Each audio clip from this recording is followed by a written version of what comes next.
هذا النور شفاء صدور فاض وعطر كل لسان. السلام عليكم ورحمة الله وبركاته. إن الحمد لله والصلاة والسلام على رسول الله. اللهم انفعنا بما علمتنا وعلمنا ما ينفعنا وزدنا علما. سبحانك لا علم لنا إلا ما علمتنا إنك أنت العليم الحكيم. আমাদের দার্সে তরজমাতুল কোরআন, যেখানে শব্দে শব্দে আরবি ভাষাকে সামনে রেখে আরবি ভাষা বিশ্লেষণ করে আমরা পবিত্র কোরআনুল কারীমের অনুবাদ করব, এবং এই অনুবাদ আমরা কিভাবে করব, কোন কোন বিষয়গুলো আমরা এই দার্সের মধ্যে বা ক্লাসের মধ্যে লক্ষ্য রাখবো, সেই বিষয়গুলো নিয়ে আমরা গত দার্সে আলোচনা করেছিলাম। আজকের এই দার্সটা হচ্ছে আমাদের আনুষ্ঠানিক প্রথম দার্স। আজকের এই দার্সে মূলত আমরা যে বিষয়গুলো নিয়ে কথা বলবো সেগুলো একবার আমরা দেখে ফেলি। মোট 3টা বিষয় নিয়ে আমরা কথা বলবো। প্রথমে হচ্ছে সূরা ফাতিহার নামসমূহ এবং তার অর্থ। আমরা জানি যে সূরা ফাতিহার বেশ অনেকগুলো নাম আছে, কি কি নাম সেটা নিয়ে আমরা আলোচনা করব। নাম্বার 2 হচ্ছে সূরা ফাতিহার ফজিলত। আর 3 নম্বরে হচ্ছে আরবি ভাষার আলোকে অনুবাদ এবং সংশ্লিষ্ট যে বালাগাত আছে বা আরবি ভাষার ভাষাগত সৌন্দর্যের যে দিকগুলো আছে সেগুলো সম্পর্কে আমরা বিশ্লেষণ করব ইনশাআল্লাহ তাআলা। তো এই বিষয়গুলোকে সামনে রেখে আমরা আলোচনা করব। তো নিশ্চয়ই বুঝতেই পারছেন যে বিষয়গুলো এরকম যে এগুলো যারা আরবি ভাষা জানে না তাদের জন্য উপকার হবে, আর বিশেষ করে যারা আরবি ভাষা জানে তাদের জন্য এটা আরো অনেক বেশি ইফেক্টিভ হবে, অনেক বেশি উপকারী হবে। বিশেষত অনুবাদ করার ক্ষেত্রে যেহেতু আমরা আরবি ভাষার ব্যাপারগুলোকে ভেঙে দেখাবো, বিশ্লেষণ করব, ভাষা এবং ব্যাকরণগত বিষয়গুলোকে খুলে খুলে বোঝানোর চেষ্টা করব, সেই হিসেবে যাদের ভাষাগত জ্ঞান আছে তারাই মূলত এখান থেকে শতভাগ উপকৃত হতে পারবেন। আর যাদের ভাষাগত জ্ঞান নেই তারাও অনেকটুকু আইডিয়া করতে পারবেন। এজন্য আমাদের এই দার্সগুলো থেকে সবচেয়ে ভালো উপকার যদি কেউ পেতে চায় তার জন্য উচিত হচ্ছে আরবি ভাষার একটা প্রাথমিক জ্ঞান অর্জন করে ফেলা। যিনি আরবি ভাষাটা যত ভালো করে জানবেন এই দার্সগুলো তার জন্য তত বেশি উপকার হবে। তো এটার জন্য কিন্তু আমাদের একটা আরবি ভাষা শিক্ষা কোর্স আছে, যেখানে হচ্ছে আমরা মেইনলি কোরআনের অর্থ বোঝার জন্য যা যা জানা দরকার সেই বিষয়গুলোকে প্রাধান্য দিয়েই আমরা সেই কোর্সটি করাই, এবং আমাদের উদ্দেশ্য থাকে কোরআনের অর্থ বোঝা। এই কারণে সেই কোর্স যারা অলরেডি করে ফেলেছেন তাদের জন্য বা যারা আরবি ভাষা শিখেছেন তাদের জন্য কিন্তু এই আলোচনাগুলো অনেক বেশি ইফেক্টিভ হবে। তো আমরা কথা না বলে মূল দার্সে চলে যাই। সেখানে আমরা দেখব যে আমাদের জন্য কেন আরবি ভাষা জানলে এই দার্সের পড়াগুলো আমাদের জন্য অনেক বেশি উপকারী হবে। তো প্রথমে আমরা দেখি সূরা ফাতিহার নাম। এখানে আমরা সূরা ফাতিহার 8টা নাম দেখতে পাচ্ছি। মূলত সূরা ফাতিহার অনেকগুলো নাম বর্ণিত হয়েছে, প্রায় 30টার মতো হবে, কিন্তু সবগুলো সহি রাওয়ায়াতে বর্ণিত হয়েছে এরকম না। সহি রাওয়ায়াতে আমরা মূলত পাই হচ্ছে 8টা নাম। 8টা নাম হচ্ছে সহি রাওয়ায়াতে পাওয়া যায়। তার মধ্যে প্রথম যেটা সেটা হচ্ছে উম্মুল কোরআন। উম্মুল কোরআন, উম্মুল কোরআন শব্দের অর্থ হচ্ছে কোরআনের মূল। উম্মুন আরবি শব্দ উম্মুন। এই উম্মুন শব্দের অর্থ যদিও মা, উম্মুন বলতে মাকে বোঝায়, কিন্তু এই উম্মুন শব্দটা আরবিতে যে কোনো কিছুর মূল, আসল, এটা বোঝানোর জন্য ব্যবহার করা হয়। তো এটা গেল 1 নাম্বার। 2 নম্বরে হচ্ছে উম্মুল কিতাব। এটাও হচ্ছে একই অর্থ, মানে সকল কিতাবের মূল। ঠিক আছে, আগেরটার এটা অনেকটা সিমিলার অর্থ। 3 নম্বরে হচ্ছে আস-সাবউল মাসানি। সাবউন মানে তো 7, আর মাসানি যেটাকে বারবার তেলাওয়াত করা হয়। তো যেহেতু সূরা ফাতিহা এটা বারবার তেলাওয়াত করা হয়, প্রতি নামাজের প্রতি রাকাতেই তেলাওয়াত করা হয়, কোরআনের অন্য কোনো অংশ এত বেশি পঠিত হয় না, সেই হিসেবে সূরা ফাতিহাকে আস-সাবউল মাসানি বলা হয়। 4 নম্বরে আমরা দেখছি যে আল কোরআনুল আজিম, এটাও কোরআনের নাম, সূরা ফাতিহার নাম হিসেবে এসেছে। যদিও সূরা ফাতিহা পুরো কোরআন না, কিন্তু এটা কোরআনের একটা অংশ হিসেবে এটাকে আল কোরআন আল আজিম নামেও এসেছে সহিহ রাওয়ায়াতের মধ্যে। 5 নম্বরে আলহামদু, যেহেতু সূরা ফাতিহা শুরুই হচ্ছে আলহামদু দিয়ে, তো সেই হিসেবে এই সূরাকে আলহামদু সূরাও বলা হয়ে থাকে, এবং এটা সহিহ রাওয়ায়াতের মধ্যে এসেছে। শুধু এটাই না, অন্য আরো অনেক সূরা আমরা এরকম দেখি যেখানে সূরার যে প্রথম শব্দ আছে সেই শব্দ দিয়ে সূরার নাম রাখা হয়েছে, যেমন সূরা ইয়াসিন, তারপরে সূরা তাহা, এরকম আরো আছে। এরপরে 6 নম্বরে সালাত। এই সূরার একটা নাম হচ্ছে সালাত, যেহেতু এটা সালাতের মধ্যে সবচেয়ে বেশি পঠিত হয়। তারপরে 7 নম্বরে হচ্ছে রুকিয়া, এটাও এই সূরা ফাতিহারই একটা নাম, যেহেতু সূরা ফাতিহা দিয়ে রুকিয়া বা ঝাড়ফুঁক, যেটা অসুস্থ হয়ে গেলে এই সূরা পড়ে ফু দিলে আরোগ্য বা শেফা পাওয়া যায়, সেই হিসেবে এই সূরার নাম রুকিয়া। আর সর্বশেষ সূরা ফাতিহা, যেটা আমরা সবচেয়ে বেশি প্রসিদ্ধ এবং সবচেয়ে বেশি প্রচলিত। তো ফাতিহা শব্দের অর্থ কিন্তু হচ্ছে ভূমিকা, কিন্তু আসলে মূলত ফাতিহা শব্দটা এসেছে কিসের থেকে? ফাতিহা শব্দটা এসেছে মূলত ফাতহুন থেকে। আমরা যদি একটু আরবি ভাষার দিক থেকে বিশ্লেষণ করি, তাহলে আল ফাতহু মানে হচ্ছে খোলা, ফাতাহা ইয়াফতাহু, এটা বাবে ফাতাহা ইয়াফতাহুর একটা মাজদার, খোলা। তো সেখান থেকে আল ফাতিহাতু, আল ফাতিহাতু এটা হচ্ছে এই সূরার নাম। তো ফাতিহুন মানে হচ্ছে আরম্ভকারী।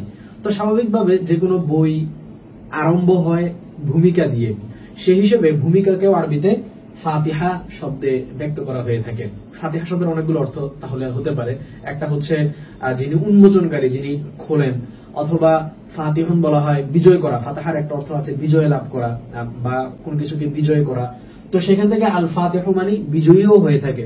যেমন কুস্তুনতুনিয়ার বিজয়ী বা তুরস্ক যে জয় করেছিলেন মুহাম্মদ আল ফাতিহ, আমরা তাকে বলে থাকি আল ফাতিহ। এটা কিন্তু তার নাম না, এটা তার একটা লকব, যেহেতু তিনি তুরস্ক বিজয় করেছিলেন। তো এই হিসেবে সূরা ফাতিহাকে ফাতিহা নামকরণ করা হয়েছে, যেহেতু এই সূরার মাধ্যমেই পবিত্র কোরআনুল কারীম শুরু হচ্ছে। এটা কোরআনুল কারীমের ভূমিকার মতো, কারণ এই সূরার মধ্যে যে বিষয়গুলো আলোচনা করা হয়েছে এগুলোই মূলত পুরো কোরআনের আলোচ্য বিষয়। সূরা ফাতিহার নামগুলো জানার পর এবার আমরা সূরা ফাতিহার ফজিলত সম্পর্কে একটু সংক্ষেপে জেনে নেই। প্রথমত হচ্ছে যে সূরা ফাতিহা এটা কোরআনের মতন তাওরাত বা ইনজিলে কোনো কিছু আল্লাহ তাআলা নাজিল করেননি। এটা এমন একটা সূরা যেটা এটাকে হাদিসের মধ্যে আসসাবুল মাসানি বা বারবার পাঠ করার সূরা হিসেবে আখ্যায়িত করা হয়েছে পবিত্র কোরআনুল কারীমে। তো এছাড়া হযরত আবু সাঈদ খুদরি রাদিয়াল্লাহু তাআলা আনহু থেকে একটা হাদিস পাওয়া যায়, যে হাদিসের মধ্যে রাসূলুল্লাহ সাল্লাল্লাহু আলাইহি ওয়াসাল্লাম বলেছেন যে এক সফরে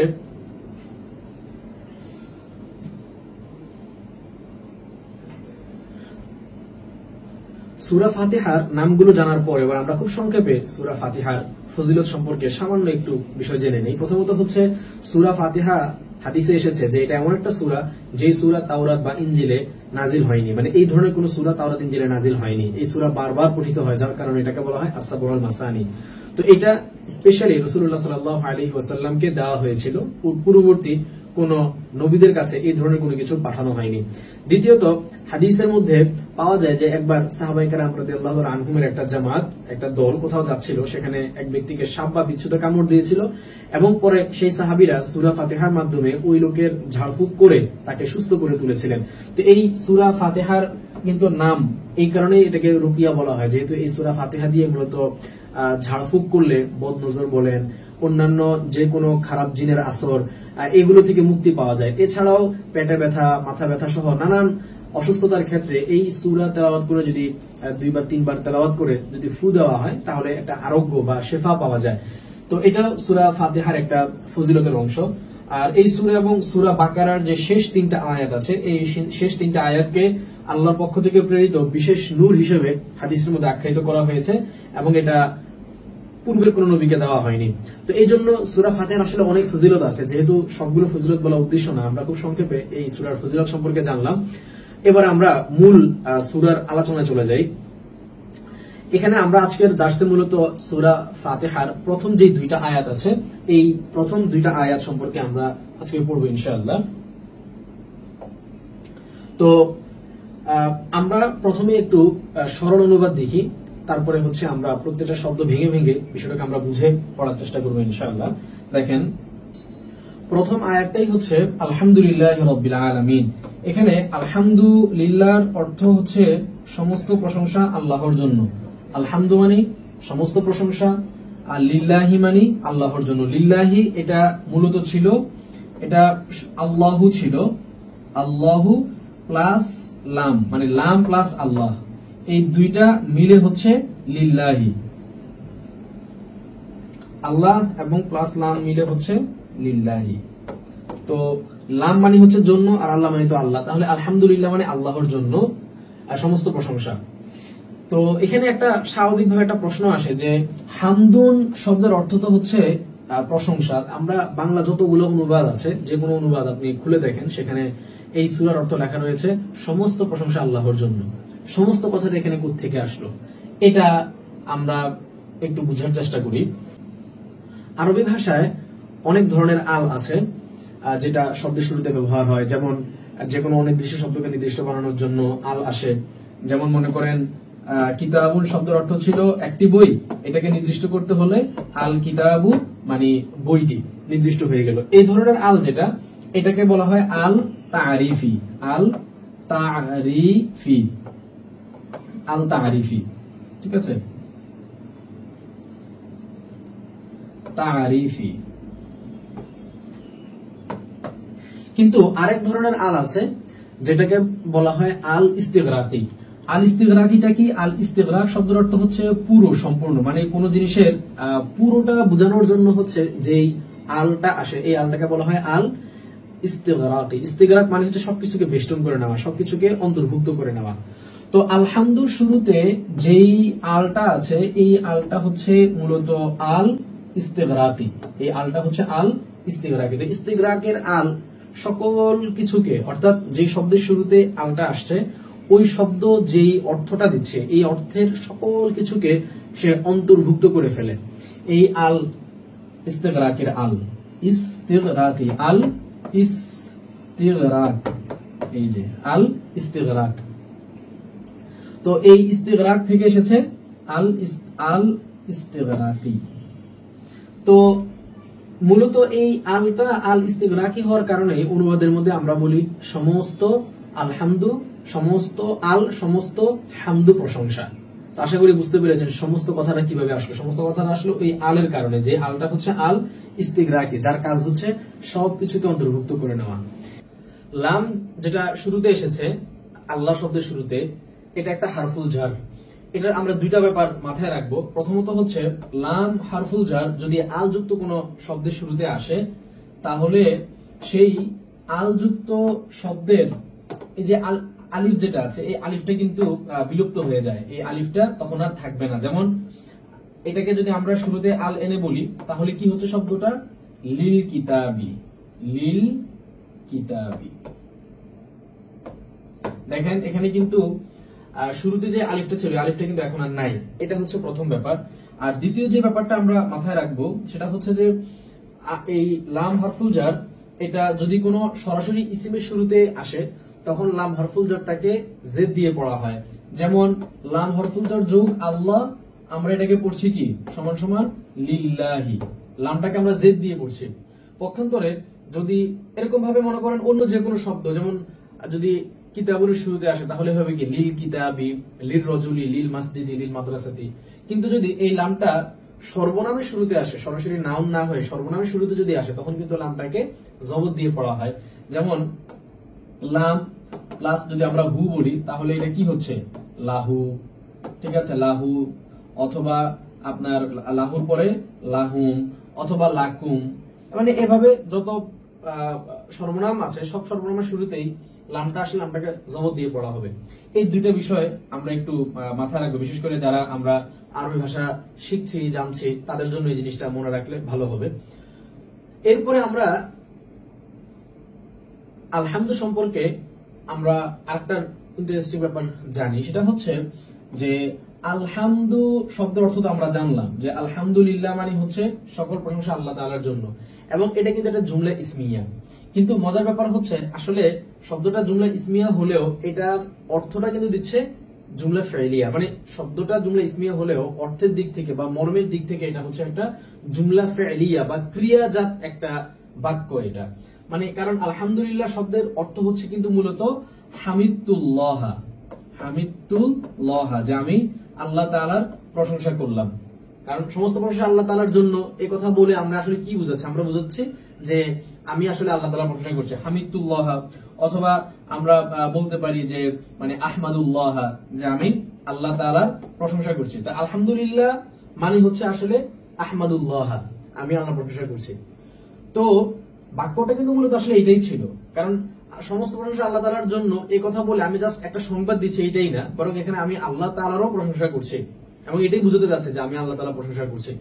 তো এখানে প্রশ্ন আসে যে বাক্যটাকে জুমলা ফেলিয়া না রেখে জুমলা ইসমিয়া আকারে কেন বলা হলো? কারণ এটা হচ্ছে জুমলা ইসমিয়া, ঠিক আছে, আর এটা হলো জুমলা ফেলিয়া। তো এটাকে আমরা ফেলিয়া না রেখে এটাকে জুমলা ইসমিয়াতে রূপান্তরিত করা হলো কেন? এখানে বালাগাতের একটা ব্যাপার আছে, সেটা হচ্ছে জুমলা ইসমিয়া যেটা, এটা আপনার দাওয়ামের অর্থ দেয়, সর্বদা থাকা, স্থায়িত্বের একটা অর্থ দেয়। পক্ষান্তরে জুমলা ফেলিয়া যেটা, ফেল বা ক্রিয়া, এটা স্থায়িত্বের অর্থ দেয় না, বরং ক্রিয়া হচ্ছে এমন একটা জিনিস যেটা এখন ঘটছে, যখনই কাজটা বন্ধ করে দেওয়া হয় তখনই আর ওইটা আর থাকে না। যেমন মনে করেন আমি এখন কথা বলছি, তো যতক্ষণ আমি কথা বলছি ততক্ষণ তো কথা বলার কাজটা আমি করছি, কিন্তু যখন আমি থেমে যাচ্ছি, মনে করেন আমি থামা ছিলাম, এই টাইমটাতে কিন্তু বলা হবে না যে আমি কথা বলার কাজটা করছি। কাজ যেটা, ক্রিয়া যেটা, ভার্ব, এটা কিন্তু কোনো কন্টিনিউ হওয়ার মতন কোনো বিষয় না, স্থায়িত্ব নেই এটার। তো এখন আল্লাহ তাআলা প্রশংসা এমন একটা জিনিস যেটা আমরা চাই যে এটা স্থায়িত্ব পাক, বা আল্লাহ তাআলার প্রশংসা এটা স্থায়ী একটা জিনিস এবং এটা টেকসই, দীর্ঘমেয়াদী। তো এই ব্যাপারটাকে বোঝানোর জন্য মূলত আহমাদুল্লাহ এরকম মানে ফেল দিয়ে বা ক্রিয়া দিয়ে না বলে এটাকে জুমলা ইসমিয়াতে রূপান্তরিত করে বলা হচ্ছে আলহামদুলিল্লাহ। যার কারণে এই বাক্যের, এই ধরনের বাক্য যেটা শব্দগতভাবে ইসমিয়া কিন্তু সেটা অর্থ দিচ্ছে বা মর্মের দিক থেকে এটা ফেলের অর্থ প্রকাশ করছে, বা জুমলাটা জুমলা ফেলিয়া মর্মের দিক থেকে, অর্থের দিক দিয়ে, এই ধরনের জুমলার একটা আরবি নাম আছে যেটাকে বলা হয় জুমলা ইসমিয়া ফেলিয়া।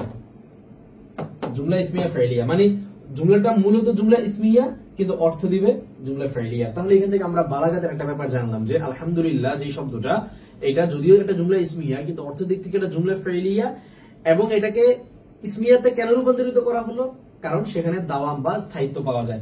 আর আরেকটা ইন্টারেস্টিং ব্যাপার বলে ফেলি, আলহামদুলিল্লাহ আলাপটা এখানে আমরা শেষ করে ফেলবো এটা জেনে, সেটা হচ্ছে যে এই যে আলহামদু যে শব্দটা, এই শব্দটা দিয়ে কিন্তু আমরা অনেক কিছু বুঝতে পারি। যেমন আরবিতে প্রশংসার জন্য দুইটা শব্দ আছে, একটা হচ্ছে হামদুন আর আরেকটা হচ্ছে আপনার মাদহু। একটা হচ্ছে আলহামদু আর একটা হচ্ছে আল মাদহু। তাহলে এই যে আলহামদু মানীয় প্রশংসা, আবার আল মাদহু এটার মানীয় হচ্ছে প্রশংসা, কিন্তু দুই প্রশংসার মধ্যে পার্থক্য আছে। হামদুন বলা হয় এমন প্রশংসা যেই প্রশংসাটা এমন না যে এই প্রশংসাটা পরবর্তীতে অর্জিত হয়েছে বা প্রশংসাটা পরবর্তীতে এটাকে যুক্ত হয়েছে, বা এমন জিনিসের কারণে প্রশংসা করা হচ্ছে যেটা আপনাকে অন্য কেউ দিয়েছে। এই ধরনের প্রশংসাকে মাদহুন বলে। যেমন মনে করেন একটা ফুল অনেক সুন্দর, বা একটা মানুষ বা একটা বাড়িকে অনেক সুন্দর করে রং করা হয়েছে, ওটা দেখে আপনি প্রশংসা করলেন সেই বাড়ির বা ওই ফুলটার, তাহলে এটাকে কিন্তু বলা হবে আল মাদহু। হ্যাঁ, কারণ ওই যে ফুলের যে সৌন্দর্য বা বাড়ির যে সৌন্দর্য, এটা কিন্তু তার নিজস্ব সৌন্দর্য না, বরং তাকে সৃষ্টিকর্তা এই সৌন্দর্যটা দিয়েছেন বলেই তার মধ্যে সেই সৌন্দর্যটা আসছে। এই কারণে সেগুলোর জন্য আল মাদহু ব্যবহার হয়। কিন্তু হামদুন দিয়ে যে প্রশংসাটা, এটা হচ্ছে এমন প্রশংসা যেটা অন্য কেউ দেয়নি। মানে এমন, তাহলে আমরা আল্লাহ তাআলার যে প্রশংসাগুলো করি, এই প্রশংসা আল্লাহ তাআলার যেই ধরনের গুণাবলীর কারণে, সুন্দর সুন্দর বৈশিষ্ট্যের কারণে আমরা আল্লাহ তাআলার প্রশংসা করি, এই বৈশিষ্ট্যগুলো এমন না যেটা আল্লাহ তাআলার আগে ছিল না, পরে অর্জিত হয়েছে, অথবা আল্লাহ তাআলাকে এগুলো কেউ অন্য কেউ দিয়েছে, এগুলো আল্লাহ তাআলা অর্জন করে নিয়েছেন, ব্যাপারটা এরকম না। বরং আল্লাহ তাআলার শুরু থেকে সেই প্রশংসনীয় সেই গুণাবলীগুলো আছে। এই কারণেই কিন্তু হামদ যেটা, এইটা আল্লাহ রাব্বুল আলামিনের জন্য ব্যবহার করা হয়, আর মানুষের জন্য, বান্দাদের জন্য যখন ব্যবহার করা হয় তখন কিন্তু হামদ শব্দটা ব্যবহার করা হয় না, বরং মাদহুন ব্যবহার করা হয়। আবার হামদ এমন ব্যক্তির প্রশংসা করা হয়, এমন সত্তা প্রশংসা করা হয় যিনি হচ্ছেন চিরঞ্জীব, যার কোনো মৃত্যু নাই, ক্ষয় নাই, লয় নাই। পক্ষান্তরে মাদহুন হচ্ছে এমন সত্তার জন্য যার লয় আছে, ক্ষয় আছে, যার একটা সময় মৃত্যু হয়ে যাবে। তাহলে শুধুমাত্র কিন্তু আলহামদু শব্দটা দিয়েই কিন্তু আমরা আসলে অনেক কিছু বুঝতে পারি যে এখানে আল্লাহ এমন এক সত্তা যিনি হচ্ছেন চিরঞ্জীব, মানে যিনি সৃষ্টিকর্তা, তাকে কেউ সৃষ্টি করেনি, এবং তার এই সকল গুণাবলী এগুলো এমন না যে তিনি পরে অর্জন করেছেন, আগে ছিল না, বরং এগুলো শুরু থেকেই তার অর্জিত আছে। এগুলো মানে আদি থেকেই তিনি এগুলো দ্বারা গুণান্বিত। এই সবগুলো ব্যাপার কিন্তু আমরা এখান থেকে বুঝতে পারি। তো যাই হোক, এটা আমি মূলত শব্দের একটু গভীরে গিয়ে ব্যাখ্যা করলাম। এটার একটা আরবি নাম আছে, এটাকে আরবিতে বলা হয় ফিকহুল লুগা, ফিকহুল লুগাতি। হ্যাঁ, কারণ মানে লুগা মানে তো ভাষা, মানে ভাষার একটা ফিক আছে। আপনি একটা শব্দের খুব গভীরে চলে যাবেন, একটা শব্দকে নানাভাবে বিশ্লেষণ করবেন, এটাকে বলা হয় ফিকহুল লুগা। তা আমরা এতক্ষণ ধরে যে হামদ শব্দের যেই তাৎপর্যগুলো বললাম, এটা আসলে ফিকহুল লুগা বা ভাষার যে ফিক, সেই ফিকের অন্তর্ভুক্ত। তো আশা করি এখান থেকে আপনারা নতুন এবং খুব উপকারী এবং চমৎকার হওয়ার মতন কিছু বিষয় নতুন করে জানতে পেরেছেন। তাহলে আলহামদুলিল্লাহ, আমরা আশা করি এটার অর্থ বুঝতে পেরেছি। রব্বিল আলামিন, রব্বিল আলামিন যেই পরের যে অংশটুকু আছে এখানে, রব্বুন শব্দের অর্থ হচ্ছে প্রতিপালক, রব্বুন প্রতিপালক, আর আল আলামিন মানে জগৎ সমূহ। তাহলে রব্বিল আলামিন জগৎ সমূহের প্রতিপালক। এখানে মূলত আল্লাহ যে শব্দটা ছিল, এই আল্লাহ শব্দ থেকেই রব্বিল আলামিন এটা বদল হয়ে এসেছে। তাহলে শব্দটা আগে দেখেন, রব্বুন প্রতিপালক, আল আলামিন এটা মূলত ছিল আলামুনা, এটা ছিল আলামুনা। পরে মুদাফ ইলাইহি হওয়ার কারণে তার মধ্যে জারের আরাব এসেছে এবং আলামুনা এটা আলামিনা হয়ে গিয়েছে, আলামিনা। তো এখানে আমরা সব শাব্দিক অর্থ আশা করি বুঝতে অসুবিধা হচ্ছে না। রব্বিল আলামিন জগৎ সমূহের রব। তো সমস্ত প্রশংসা আল্লাহর জন্য, যিনি রব জগৎ সমূহের, রব্বিল আলামিন। এবার আমরা সাধারণ অর্থ জানার পরে আমরা আরেকটু ভিতরে গিয়ে কিছু বিষয় আমরা জানি একটু বিশ্লেষণ করে। রব্বুন শব্দের অর্থ হচ্ছে প্রতিপালক, এটা সাধারণ শব্দ। মূলত রব এসেছে তারবিয়া থেকে। তো রব বলা হয় এমন সত্তাকে যিনি হচ্ছেন ধাপে ধাপে যত্নের সঙ্গে একটা জিনিসকে পরিচর্যার মাধ্যমে বড় করে তোলেন। আরবিতে বলা হয় তাবলিগুশ শাই ইলা কামালিহি শাইআন ফাশাইআ। আমি যদি একটু লিখে বলি তাহলে তাবলিগুশ শাই ইলা কামালিহি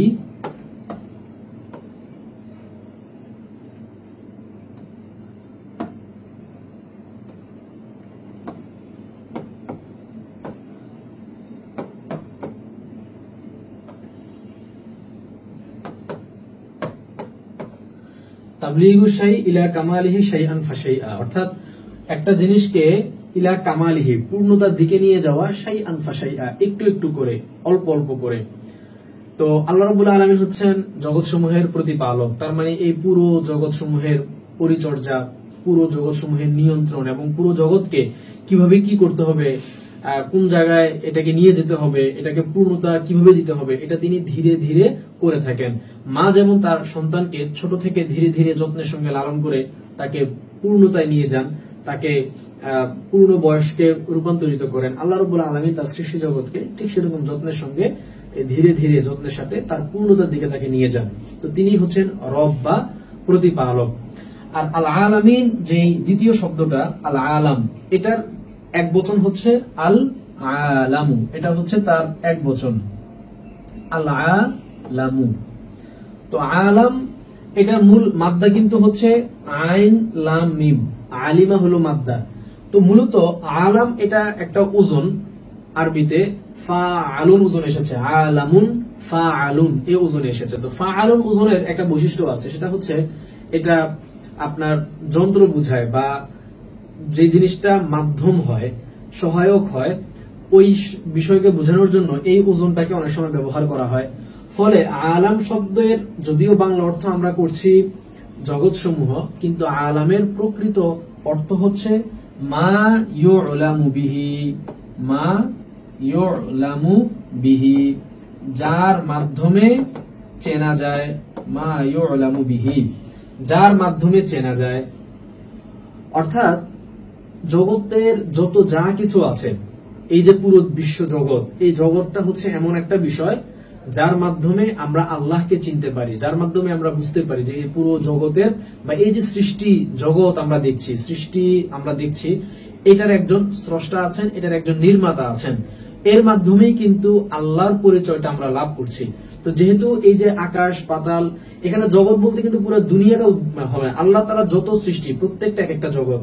এই কারণে বলা হয় আলামুল ইনসান, আলামুল জিন্নি, আলামুত তুয়ুর, পাখির জগৎ, মানুষের জগৎ, জিন জগৎ, এরকম মাছের জগৎ, এক একটা মানে বহু জগৎ দুনিয়ার মধ্যে আছে। তো এগুলো দেখে, এগুলোর বৈচিত্র্য দেখে আমরা একজন সৃষ্টিকর্তা যিনি আছেন, যিনি সবকিছুর পেছনে মূলত পরিচালক হিসেবে তিনি কাজ করে যাচ্ছেন, এটা বুঝতে পারি আমরা। সেজন্যই কিন্তু এই পুরো সৃষ্টি জগৎটাকে আরবিতে আলাম বলা হয়, মা ইউলামু বিহি। এটার আরেকটা সিমিলার উদাহরণ দিই আপনাদেরকে। যেমন আরবিতে খাতামুন, খাতাম শব্দের অর্থ কিন্তু আমরা সবাই জানি, খাতাম মানে হচ্ছে আংটি। তো খতামা, এটার মূল মাদ্দা তো হচ্ছে খতামা।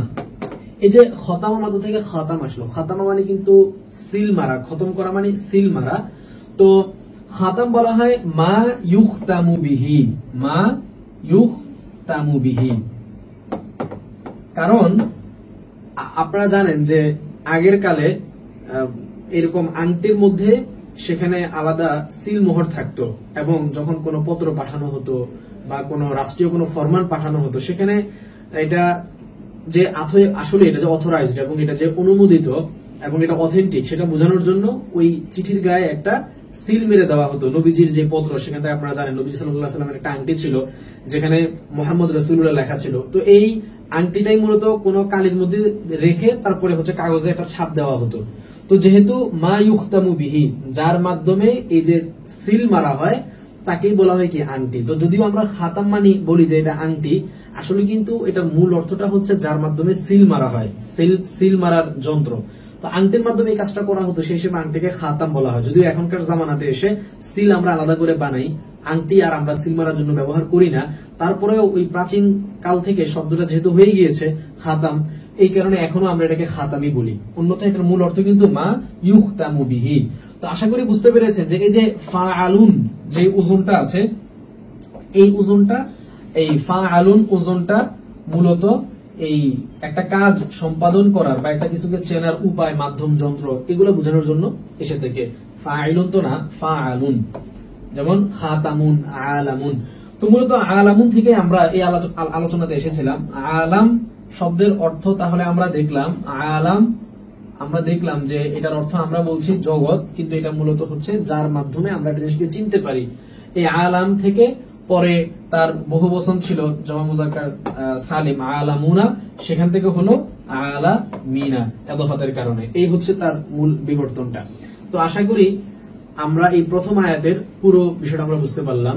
তো এখানে আমরা শব্দ শব্দ অর্থ জানলাম। আলহামদু সমস্ত প্রশংসা, আল অর্থ হচ্ছে প্রশংসা সমস্ত, আর হামদু হচ্ছে প্রশংসা, লিল্লাহি আল্লাহর জন্য, লাম মানে জন্য, লিল্লাহি আল্লাহর জন্য। আর রব্বিল আলামিন, এই রব শব্দের অর্থ হচ্ছে আপনার প্রতিপালক, আর আল আলামিন হচ্ছে জগৎসমূহের প্রতিপালক। তো আশা করি শব্দ শব্দে এটা বুঝতে আর আমাদের কোনো অসুবিধা হচ্ছে না। এখানে আমরা মূলত এই আয়াতের মধ্যে বালাগাতের দুইটা বিষয় আমরা দেখলাম। কি কি?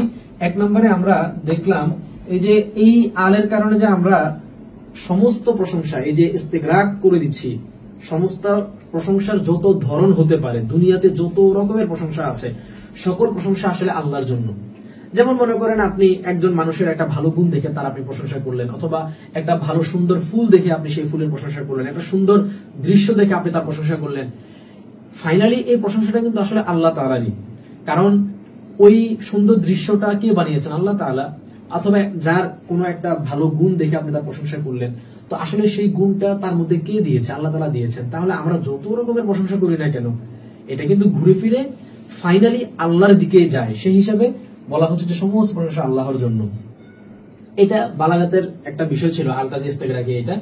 দ্বিতীয়ত আমরা এই যে আলাম এই শব্দের চমৎকার একটা ব্যাখ্যা আমরা জানলাম, এবং এই ব্যাখ্যা জানার দ্বারা আমরা কিন্তু এই বাক্যটার আরেকটু গভীরে আমরা যেতে সক্ষম হয়েছে। কারণ স্বাভাবিকভাবে যদি আমরা বলতাম রব্বিল আলামিন, জগৎসমূহের প্রতিপালক, তো জগৎসমূহ এই সাধারণ তর্জমা করলে তর্জমা তো সঠিক, কিন্তু জগৎ সমূহ বলতে এখানে যে এটা এমন একটা শব্দ যে শব্দের মাধ্যমে আমরা স্রষ্টাকে চিনতে পারছি, এবং এই জগৎটা পুরোটাই যে আল্লাহকে চেনার একটা টুলস, এটা যে এই শব্দ থেকে বোঝা যাচ্ছে, এটা কিন্তু এখন আমরা আরো গভীরে গিয়ে আমরা এটা অনুধাবন করতে পারছি। তো এবার আমরা একটু দ্বিতীয় আয়াতে চলে যাই। দ্বিতীয় আয়াতটা হচ্ছে আর রহমানির রহিম, আর রহমানির রহিম। তো এটার স্বাভাবিক তর্জমা তো সহজই, আর রহমানির রহিম মানে হচ্ছে যিনি পরম করুণাময়, অতি দয়ালু, বা অতি দয়ালু পরম করুণাময়, যাই বলেন না কেন, দুইটার অর্থ সেম। রহমান মানেও দয়ালু, রহিম মানেও দয়ালু, এবং সাধারণ দয়ালু না, অনেক বেশি পরিমাণে দয়ালু। এবং দুইটার সিগা হচ্ছে মুবালাগার সিগা। মুবালাগা আরবিতে বলা হয় মুবালাগা, ঠিক আছে। মুবালাগা মানে হচ্ছে মানে এটার মধ্যে অর্থটা অনেক বেশি পরিমাণে পাওয়া যায়। তো দুইটাই কি সেম নাকি দুইটার মধ্যে কোনো পার্থক্য আছে? যদি হুবহু দুইটাই একই অর্থ দেয় তাহলে দুইটা শব্দ আনার কি মানে আছে? একটা জিনিস মনে রাখবেন, কোরআনে কখনোই মানে একই অর্থ হুবহু কোনো কম বেশ নাই এরকম দুইটা শব্দ একসঙ্গে রিপিট হয় না। কোরআনের প্রত্যেকটা শব্দই তার আলাদা আলাদা অর্থ থাকে, এবং অর্থের যতই সমার্থক শব্দ হোক না কেন কিন্তু শব্দ শব্দ অর্থের একটা পার্থক্য থাকে। এই কারণে অনেক মুফাসসিররা বলেন যে কোরআনে কোনো সমার্থক শব্দ নেই, প্রত্যেকটা শব্দেরই একটা আলাদা আলাদা অর্থ আছে। তো আর রহমান মানেও যিনি অনেক বেশি দয়ালু, রহিম মানেও যিনি অনেক দয়ালু, পরম করুণাময়। তবে দুইটা শব্দের মধ্যে একটু পার্থক্য আছে। সেই পার্থক্যটা কি, আমরা এই পার্থক্যটা একটু দেখি।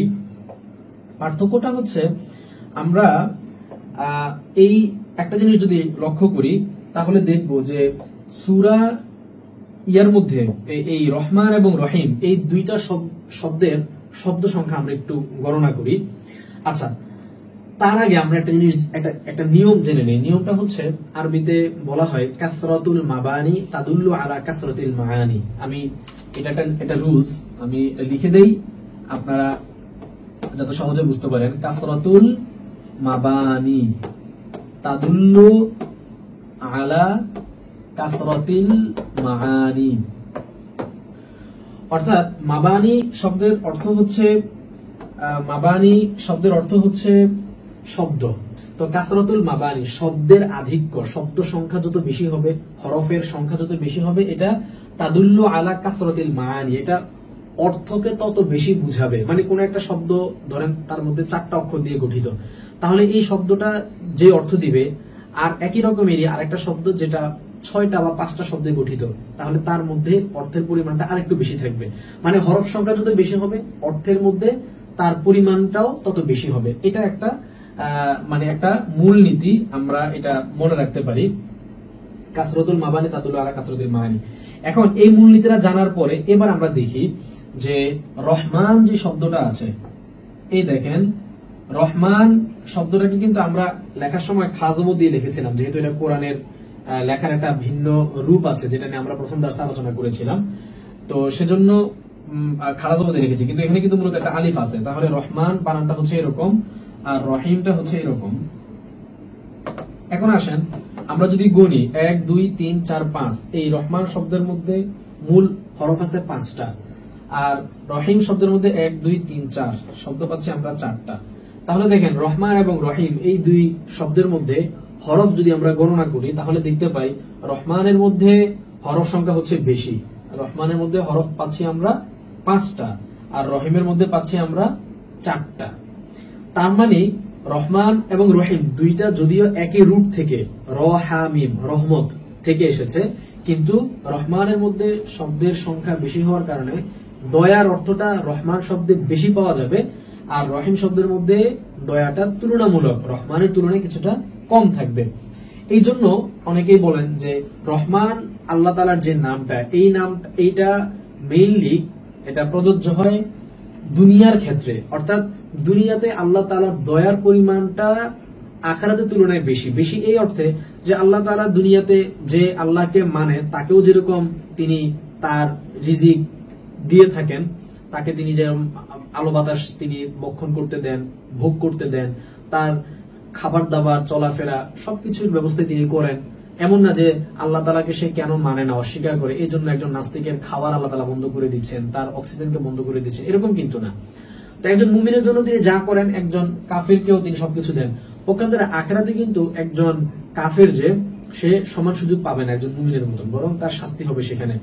তো সেখানে আল্লাহ তাআলার রহমতটা থাকবে শুধু মুমিনদের প্রতি, আর দুনিয়াতে আল্লাহ তাআলার যে রহমত এটা মুমিনরাও পাচ্ছে কাফেররাও পাচ্ছে। তাহলে দুনিয়ার যে আল্লাহ তাআলার রহমতটা এটা তুলনামূলক ব্যাপক আখিরাতের তুলনায়। সেই দিক থেকে অনেকেই বলেন যে রহমানুদ দুনিয়া ওয়াল আখিরাহ, রহমানুদ দুনিয়া ওয়াল আখিরাহ, অর্থাৎ